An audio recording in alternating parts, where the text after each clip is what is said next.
Saya ingin menyimpulkan pertemuan kita malam ini bahwa topik tentang Maulid Nabi SAW sudah banyak perbincangan di masa dulu dan kini, dari zaman old sampai dengan zaman now.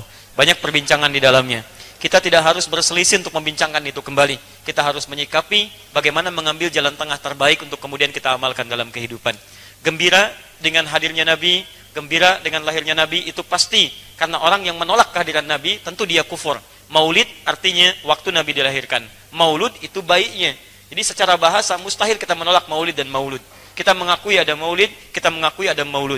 Bagaimana menyikapinya? Kita berbahagia dengan itu semua dan menghadirkan tuntunan-tuntunan Nabi dalam kehidupan kita sesuai dengan yang diperkenankan tuntunan dalam syariat kita.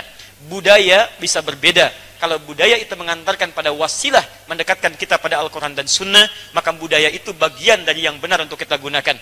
Ma la yatimul wajibu illa bihi fahuwa wajib. Segala sesuatu yang mengantarkan pada kebaikan yang itu wajib, maka itu pun jadi perangkat yang benar untuk kita gunakan. Mikrofon nggak ada di zaman Nabi. Apakah ini bid'ah? Tidak, karena mic ini mendekatkan kita untuk mendengar kalimat-kalimat azan dan kebaikan supaya lebih dekat kepada nilai-nilai kebaikan. Tapi jaga juga supaya kita tidak terlibat dalam ritual-ritual atau budaya-budaya yang kiranya disusupkan pada kaidah-kaidah agama sehingga menyimpangkan kita dari ketentuan-ketentuan yang benar. Andana alimun kabir, fa aidan minhum Syekh Muhammad bin Hashim al-Ash'ari, alladhi assasa Jam'iyah Nahdha Ulama fi tarikh 31 min Yanari. Ya, teman-teman sekalian, kita punya salah satu ulama besar di Indonesia, ya, Syekh Muhammad Hashim bin Ash'ari, yang mendirikan Nahdlatul Ulama 31 Januari 1926. Indahu kitab wa allafa takriban 19 kitaban عندي مجموعة هذا من 12 كتاب هذه ومنها الكتاب الثاني اسمه رسالة أهل السنة والجماعة.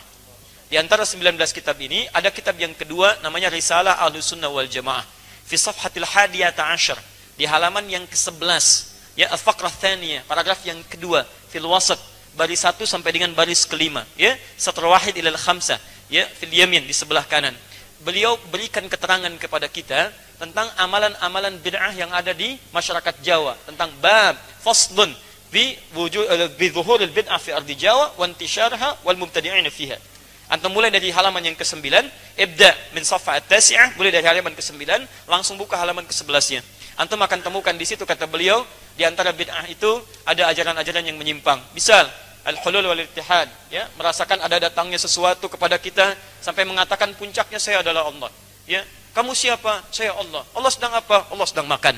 Ah, itu yang seperti itu, waliyadzubillah, itu yang menyimpang. Ya, misal buka lagi antum di sebelah bawahnya, ya, paragraf yang ketiganya, baris 1 sampai dengan baris yang ketiga, paling kiri sebelah bawah, ya, fil yasar tahat, ya, faqrah ats-tsalitsa satr wahid ila ats-tsalits. Disebutkan di situ di antara aliran menyimpang ada juga yang ahli zikir. Ahli zikir, lakin dzakar Syekh bi annahu min dhimn ad-dhalah. Jadi manhum, siapa haula, siapa mereka itu?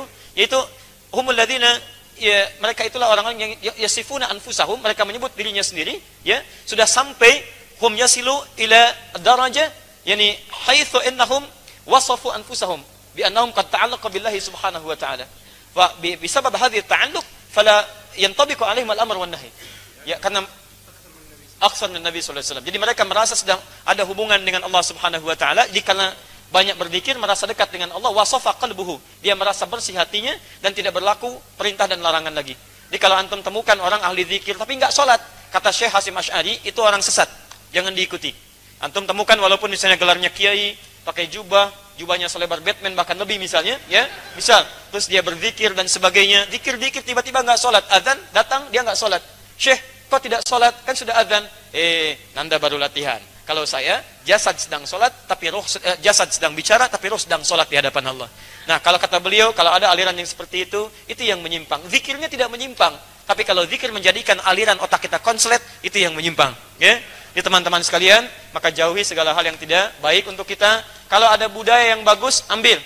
Tadi misalnya ada lagu yang baik, ya, nasyid, seperti nasyid orang-orang Arab dulu, Hasan bin Sabit dan sebagainya. Kata beliau tadi di Kanada, ya, antum masih ingat siapa namanya? Irfan Makki.